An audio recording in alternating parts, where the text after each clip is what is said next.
Hey, I just came in first place at Lewis Smith Lake in Alabama, and I want to show you pretty much my setups. And I'm going to get this one out of the way first. I'm using all 13 fishing gear this year, 13 rods, 13 reels. This is a Concept E with almost every fish I caught this week came on this reel. 7:3 to 1 gear ratio. I need that fast reel.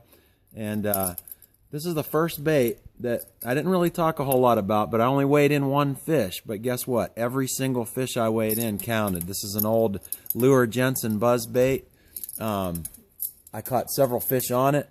Weighed one in on day 3. In the mornings, I was going to this fish head.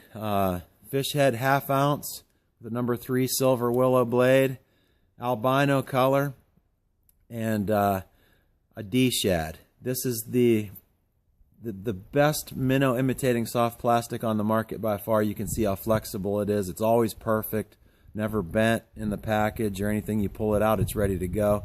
Loaded with salt, you know, when those fish come up behind it and suck it. And, you know, there's a lot of times when you're fishing this type of a bait, they'll hit it like 4 or 5 times before they actually load up. They get a taste of that salt and they inhale it. I promise you on that. I'll show you some of the war-scarred baits from the last day. You can see how chewed up these things are. That was on day 4. The rod and reel setup again. 13 fishing, 7:3 to 1 Concept E. Omen Black. Omen Black's a little bit more moderate action, and I really like this one. It's a 7.6 medium heavy. I could throw the bait real far in case I saw one bust or whatever. I could really get that bait out there a really long way. The line I was throwing on that, Suffolk Castable Invisalign, 12-pound. That's a fluorocarbon. Same rod, by the way, on the buzzbait, the Omen Black, 7.6 medium heavy. Same exact rod. I was throwing 17-pound Suffolks on that. And then going to the meat of what I was doing and how I was catching those real big fish in the afternoons. And this all kind of developed, you know, during the first day of the tournament. This is not what the plan was. It was flipping bushes was the plan. But being able to adapt in this tournament was key, and everyone said that from the beginning. This is a BX Walking Minnow. Bulk of my weight. This is what got me where I needed to get to, which was day 4. This is a blueback herring color. I was finding herring in the pockets early in the morning. I didn't even know what they were. Never saw it in practice. Kind of developed during the tournament. But I was unable to catch those fish that were in these pockets. They weren't feeding on the bluebacks when they were spawning. What they were doing was feeding on them in the afternoon, and it was pretty late, 1 to 2 o'clock. So I was going back to those places, and then, of course, as day 3 and day 4 rolled around, I was pretty dialed in and knew what was going on. It started to make more sense. But this is the BX Walking Minnow 13 from Rapala in the color. This is the exact same size those herring were. Some of them were even bigger than this, you know, 6-8 inches long, schooling in little pods. The rod and reel, I mean, I just can't say enough about it. This is a 7.1 Envy Black. It's a moderate action. And this is the one, man. Same reel, 7.3 to 1 Concept D. But this outfit right here, perfect for that. The one I'm showing you right now has 30-pound test Suffolk Advanced 32 braid.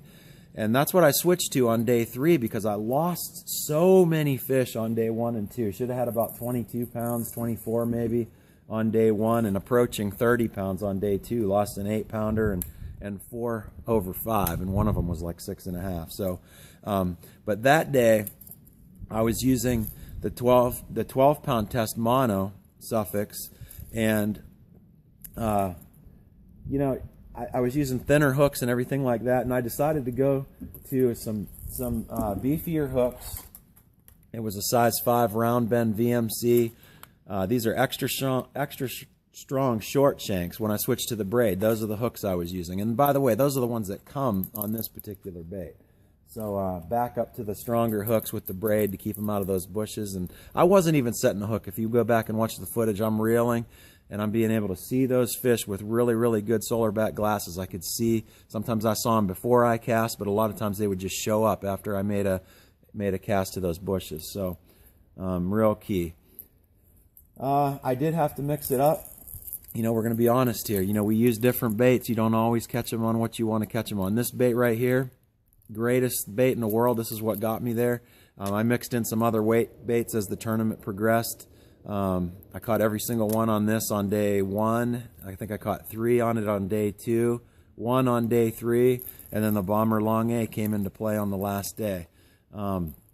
There's different times you need to use different baits, and this one, the BX Walking Minnow, what it does is it makes waking easy. You use a Bomber Long A or those other baits that are out there that people are waking with. They're not designed to wake. They're just it's a modification that people came up with. This one here is designed to do it. I mean, I can throw any line, any rod and reel. I don't have to tie a loop knot. I use a little size 00 snap, real tiny little snap, take the split ring off, but it doesn't matter. You throw it out there on the end of a long cast, you reel it real slow, and you know exactly what it's doing. It's doing it out there even if you can't see it. Long A and some of those other walking baits are a lot different, but anyway, and another thing, that they talk about wake baits being the best in really calm water. That's where this one shines, when there's a chop. You can't throw a Long A or some of those other ones when it's choppy. And this one, I really had some fish crush it when there was a ripple on the water. So that was pretty much my combination.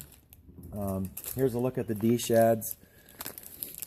Blue Pearl is the color with an albino head, like I said, and also caught some on Pearl, just a white color, but those were the two. And I really smashed those spots on that bait on a fish head, and it was a little bit late in the year to do that. But those are my winning baits, winning rod and reel combos from 13 Fishing, and real excited to put that one in, bring the trophy back to Erie, Pennsylvania, back here in the snow.